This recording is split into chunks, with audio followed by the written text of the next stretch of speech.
My sister and niece are coming to live with us. Henry, my husband, surprised me by suggesting that I, a stranger in this situation, should find a cheap apartment to move into. I was shocked and couldn't believe what I was hearing. The house we live in actually belongs to my in-laws, but it's under my name. Although I'm okay with transferring ownership to Henry, I find it hard to accept that I'm still paying the $3,600 mortgage on it. After thinking about it for a while, I smiled and told Henry that I could move out. But then I would want a divorce. Henry smirked back at me and said, "Well, Dad's gone, and you're of no use to me anymore." He seemed almost casual about it. "Since you brought it up, don't expect any share of the property," he added condescendingly. Feeling hurt, I lowered my face and covered my mouth. "Okay," I replied, trembling as I heard the shakiness in my voice. Henry burst into laughter. "Cry all you want. Did you think I'd beg you to stay? Blame yourself for being abandoned by your husband," he taunted. I held back my tears, or rather my laughter. Henry had no idea what was coming for him. To distract myself, I thought about where I would live next. Oh, that place would be perfect. A $2 million luxury condo came to mind. Let me tell you a bit about myself. I'm Lisa, 34 years old, and my husband, Henry, is 36. He works as a staff member at a private girls' high school. He's quite popular among the students, often receiving multiple gifts on his birthday. Whenever this happens, he acts like he's annoyed, as if to say, "Give me a break." Once I jokingly mentioned to him not to make that face in front of the girls who give him those gifts. He just clicked his tongue in response. "But why do they give them to me, even though I wear a wedding ring?" he asked. "It's nice to receive gifts from them," I reminisced, recalling my own high school days when I had a crush on a teacher who was 10 years older than me. Henry often warns about workplace scandals spreading viciously. Thankfully, despite the attention from young students, I never worried about him crossing the line. His earnestness probably comes from his father, who was also a teacher. We currently live with Henry's parents in their house. Our plan was to move out once we had kids, but unfortunately, that hasn't happened yet. I also work part-time, but we don't have much savings beyond what Henry brings in. Living with my in-laws is comfortable, and they're very kind to me. My main concern right now is my father-in-law's declining health. He's struggling to walk and can't enjoy his walks like he used to, so we bought a wheelchair to help him get out more. I switched to a morning shift at a bakery to spend afternoons with my in-laws. I don't have my own parents anymore, so I treasure my in-laws like they're my own. My parents left me some inheritance, but I still wish they were here. Henry has an older sister named Kelly, several years older than him. Kelly's husband works for a major company, and they have a 17-year-old daughter named Rachel. Henry and I got married a decade ago. Back then, Kelly, who was already working, often left Rachel with our parents. I've always been close to Rachel. She adores me like a real sister. Even though Rachel doesn't need to stay with us anymore, we still keep in touch regularly. On the other hand, Kelly and I never really got along.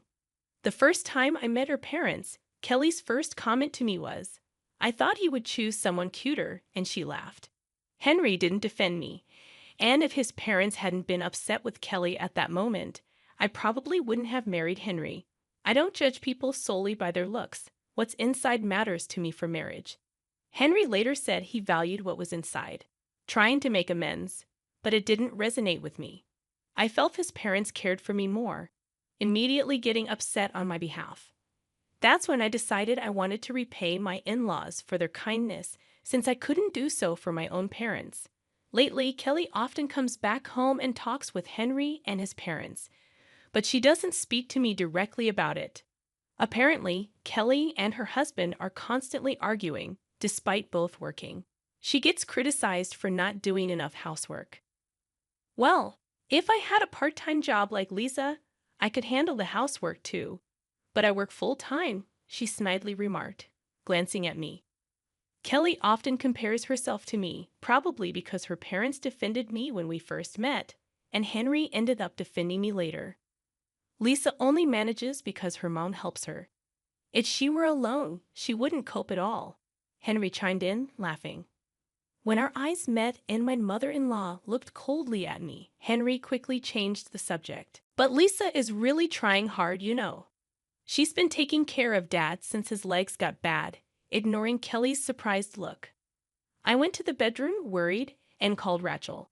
She said calmly, "Oh, that's just Mom being unreasonable." She could do household chores while Rachel was at school, but for some reason, she didn't. From what Rachel said, it didn't seem like she was being unfairly scolded. Henry generally sides with Kelly. Kelly is competitive with me, and it seems like Henry is competitive with his brother-in-law, who works at a prestigious company. But in my opinion, Henry is clearly losing. His brother-in-law contributes much more financially to his family.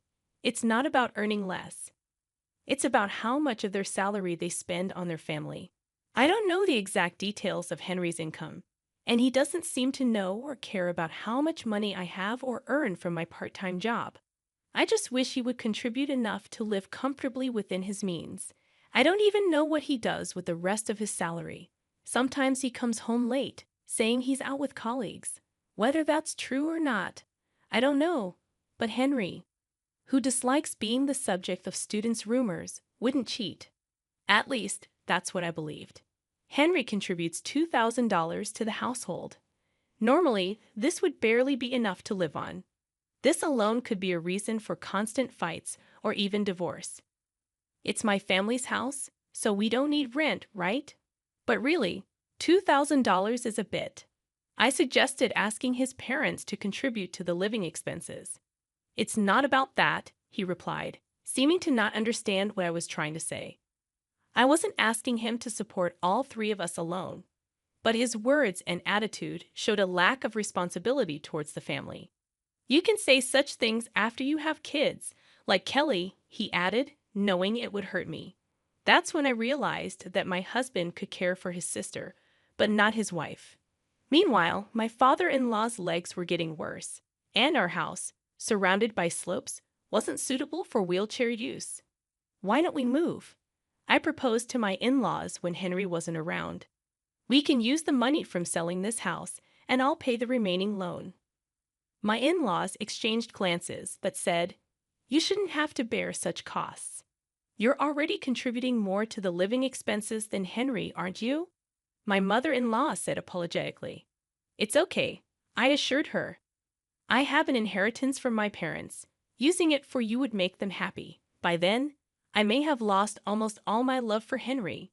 Despite my growing concerns, I still liked my in-laws and wanted to continue living with them. We spoke to Henry, and we all agreed to move to a new house that we remodeled for accessibility. We installed handrails to make it easier for my father-in-law to get around. The new house is much more comfortable for him. In the old house, even going to the bathroom was difficult, but now he can move around safely. Initially, my in-laws were hesitant, but they agreed when I made one condition: to keep the new house in my name without telling Henry. They also didn't want Henry to know about my inheritance. "If Henry learns about your money, he'll rely on you even more." "We can't allow that," my father-in-law said, trying to protect me from Henry relying on my parents' inheritance. His concern touched me deeply. "I wish I was healthier and not such a burden," my father-in-law apologized. "It's not a burden at all. I look forward to our daily walks," I reassured him, which brought a warm smile to his face. My father-in-law had lost his appetite and weight since he couldn't walk much. I hoped the new environment would help him regain his health. I truly wished for it from the bottom of my heart. During the visit, Kelly exclaimed, "Wow, what a beautiful house," as she walked around without restraint. She tapped on the handrails and commented, "But these handrails are in the way. They ruin the look." "I think my father-in-law's safety is more important than how it looks," I replied. She didn't like my response and just snorted, saying nothing more. We always keep the toilet seat up to make it easier for my father-in-law. Despite explaining this to Kelly, she keeps closing it. No matter how many times I explained, she wouldn't stop. Once I heard a loud crash from the bathroom. My father-in-law had fallen while trying to open the seat. "I've told you not to close it." I said sternly to Kelly while helping him up. I couldn't forgive her this time, even as she was my sister-in-law. Thankfully, he wasn't seriously hurt. But leaving the toilet lid open is unhygienic, isn't it? And it's not good for Dad, Kelly argued. That's not the point, Kelly. Do you want to hurt Dad? I responded firmly. This time, it was my usually calm mother-in-law who became angry. Mom, Kelly didn't mean any harm, Henry interjected. Exactly. It's an exaggeration to say I would hurt Dad, Kelly laughed. But my mother-in-law's anger didn't subside. Get out right now, she demanded, driving Kelly away. For a while, we could live in peace, but my relief was short-lived. Soon after, we discovered that my father-in-law had cancer. It had already spread throughout his body by the time it was found, and there was nothing we could do. He passed away just 6 months later.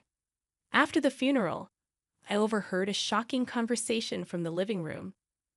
Now that Dad's gone, this house will be yours, right? Henry speculated. I wonder.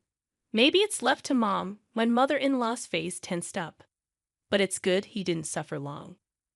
Caring for him would have been hard, right? Henry added callously. Well, yeah, but we have a handy housekeeper here, he continued, which shocked me. I quickly grabbed my mother-in-law's wrist as she moved to open the living room door, shaking my head to signal her not to show her anger. Maybe Rachel and I should move in too, Kelly said cheerfully. Inside, I'm sure I looked as angry as I felt. I had another reason to be angry at Henry. While preparing for the funeral, I found receipts from questionable establishments while organizing his suits. There were several of them in his bag, with addresses far away. He probably thought they wouldn't be traced back to his school or the students. The thought of him using the money he didn't bring home on such things infuriated me.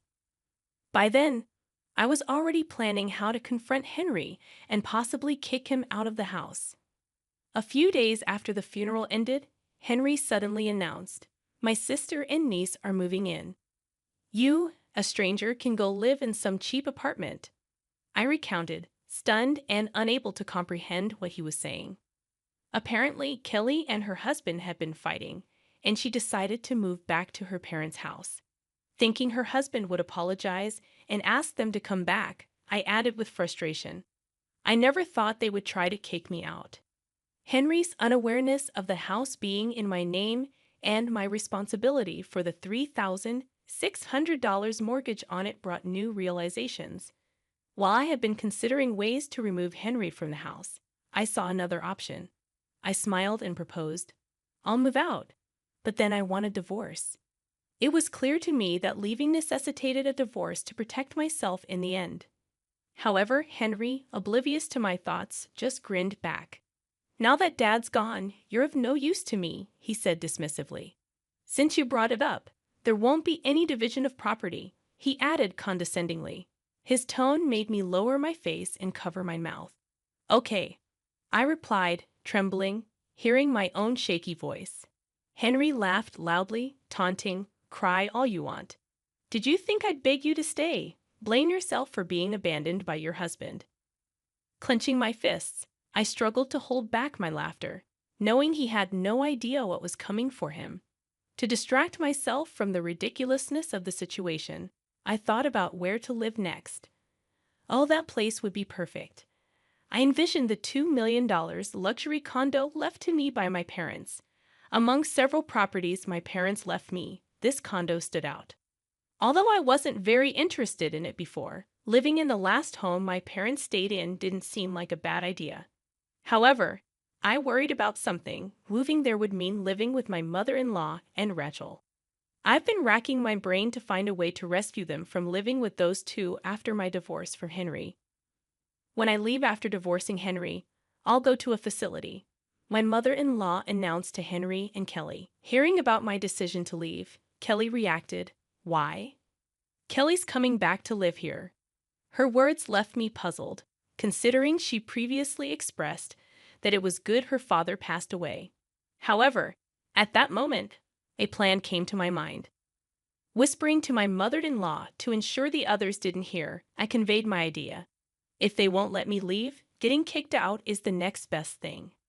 As a result, I ended up staying in the house for a while, with divorce as a condition, sharing a room with my mother-in-law until I found a new place to move.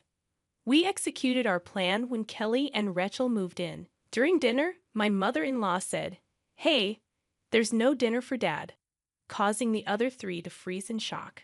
"What? What are you talking about?" "Dad passed away," Henry exclaimed, shocked. Kelly got angry, and Rachel looked worriedly at my mother-in-law. It was challenging to keep Rachel in the dark about our intentions. It was necessary to not raise suspicion.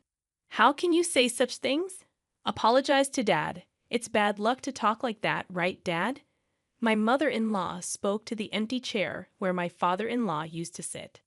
I prepared a meal for him too, maintaining the charade. She continued to behave as if my father-in-law was still there. "If you close the toilet lid, Dad will be troubled," my mother-in-law said, aimed at punishing Kelly and Henry for their previous behavior toward my late father-in-law. I also wanted to see if they would take responsibility for taking care of my mother-in-law. Kelly roughly grabbed her hand and took her to his portrait. "Where's Dad?" "He's gone." "Look, there's the altar," Kelly replied, unfazed. My mother-in-law sat down opposite the altar. "He's right here," she said, her gaze toward the altar. "Beyond all your horrible words and actions, Dad is watching. Always," my mother-in-law said in a calm, cold voice. Kelly looked horrified and cried, "Stop it," before leaving the room. As expected, Kelly was the first to crack. "Mom's gone, silly, but the doctor says there's nothing wrong with her, right?" Henry whispered. "Yes, she acts completely normal in public and in front of the neighbors. It's driving me crazy," Kelly replied. "But we still have the mortgage to pay, and without Mom's pension," they whispered in the living room, unaware that I was listening while doing the dishes. "Finding a facility won't be easy, and it's expensive," Kelly said. "Can you afford it?" Henry asked. "Of course not." "I have to pay Rachel's college tuition until she graduates," Kelly replied. It seemed they were more concerned about the mortgage and money than about my mother-in-law. I turned off the tap and interrupted their conversation. "I found a new home. I can take Mom with me until we find a good facility," I announced. They looked at each other in surprise. "And about the mortgage?" "I've been the one paying it," I continued. "What? Really?" Henry mumbled to himself. "The part-time income minus living expenses. That's the amount that can be paid," I said, pretending not to hear. I smiled at Henry. "If Mom and I leave, I'll transfer the ownership and mortgage payments to you, okay?" "Okay," he simply replied. I felt relieved that I could protect my mother-in-law. But then a new problem, or rather, a convenient situation, arose. Rachel returned home from high school and approached me with a serious look for a consultation. She suspected Kelly might be having an affair. Apparently, one of Rachel's friends saw Kelly walking arm in arm with a man in a suit at night, someone different from her husband. The friend who knew Rachel's dad confided in Rachel that it was definitely not her father. On further inquiry, I learned these sightings happened while Rachel was at school. Kelly's neglect of household responsibilities wasn't because she was a mother or working. It was due to her affairs during the hours Rachel was away. I assured Rachel to leave this matter to me and made her promise not to tell anyone. Then I quickly hired a private investigator to look into Kelly's infidelity. Maybe Kelly felt relaxed since she was separated from her husband, or perhaps she was contemplating divorce as well. Kelly's guard slipped too soon. They were still legally married. The evidence gathered by the investigator confirmed her affair, leading her husband to initiate divorce proceedings. Rachel was to live with her father, and Kelly faced demands for child support. Relieved, my mother-in-law and I left the family home and moved into the $2 million condo. One peaceful evening, the doorbell rang unexpectedly. When I checked, Henry and Kelly were there. "What do you want?" I asked, feigning ignorance. "You're not answering your phone," Henry retorted angrily. "I'll be right out," I told my worried mother-in-law, not intending to let them into the house or even past the automatic doors. I thought I'd let them off the hook if they had stayed quiet. Sighing, I went out to the entrance hall. "Let's not talk here," I suggested and drove us to a nearby cafe. In the car, Henry kept asking, "How can you afford to live in such a fancy condo?" "It was left to me by my parents. I had been renting it out until now," I replied. "Why didn't you tell me something so important?" Henry demanded. I felt a twitch in my temple. Why should I? I'd always contributed my share for living expenses, and this property doesn't fall under property division after all. At the cafe, their real concern turned out to be the mortgage of the family home. "Why is it so high? $3,600 a month."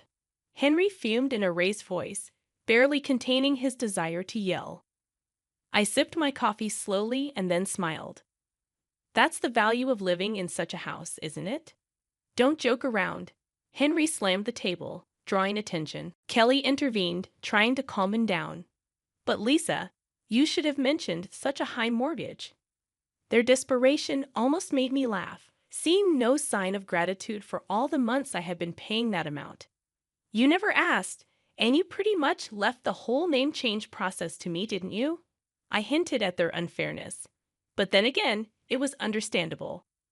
Kelly was facing demands for child support from Rachel's father, and she had also quit her job after the affair became known at work. As far as I was concerned, it was all self-inflicted.